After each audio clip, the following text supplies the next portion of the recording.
Hi friends, எல்லோரும் எப்படி இருக்கீங்க? நான் நல்லா இருக்கேன். உங்களுக்காக ஆசீர்வாதத்துக்காக நானும் ப்ரே பண்ணிக்கிறேன். ஓகே ஃப்ரெண்ட்ஸ், அப்புறம் நம்ம மீன் குழம்பு கருவாட்டு குழம்புலாம் வைப்போம்ல. அன்றைக்கி மீன் குழம்பு சாப்பிட்டு மறுநாள் மண்சட்டியில் சாப்பிட்டு காமிச்சேன். அது மாதிரி நேற்று எங்கள் வீட்டில் கருவாட்டு குழம்பு, சாலை மீன் கருவாட்டு குழம்பு, தூத்துக்குடி கருவாடு அது வச்சேன். அது நம்ம கருவாட்டு குழம்பு சாப்பிட்ருவோம் பார்த்தீங்களா. நைட்டு அதே மண்சட்டியில் கொஞ்சம் குழம்பு இருந்துச்சுன்னா சூடு பண்ணி வச்சுட்டு நம்ம அதை காலி பண்ண பிறகு சட்டியை நீங்கள் கழுவிடாதீங்க.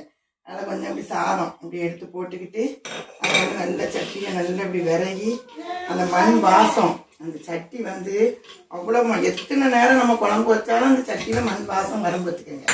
அது எவ்வளோ நாளும் அந்த மண் சட்டி வாசம் அப்படி எடுத்து சாதத்தை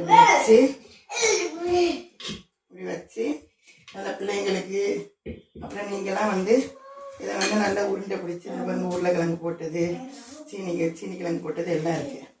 இப்படி நல்லா உருண்டை பிடிச்சி சாப்பிடுங்க. அப்படி பார்த்தீங்கன்னா இப்படி சாப்பிட்டீங்கன்னா அந்த மண் வாசம் அடிக்கும். நான் மீன் குழம்புக்கெல்லாம் போட்டிருப்பேன். அது மாதிரி நீங்களும் இந்த மாதிரி சட்டியில் விறகி சாப்பிட்டு பார்த்துட்டு எப்படி இருக்குன்னு சொல்லுங்கள். ஓகே ஃப்ரெண்ட்ஸ், அது மாதிரி என் சேனலுக்கு ஷேர் பண்ணுங்கள், லைக் பண்ணுங்கள், சப்ஸ்கிரைப் பண்ணுங்கள். கண்டிப்பாக இது மாதிரி நீங்கள் சட்டியை கழுவாமல் சாப்பிட்டு பாருங்கள். ஓகேயா? Thanks, by.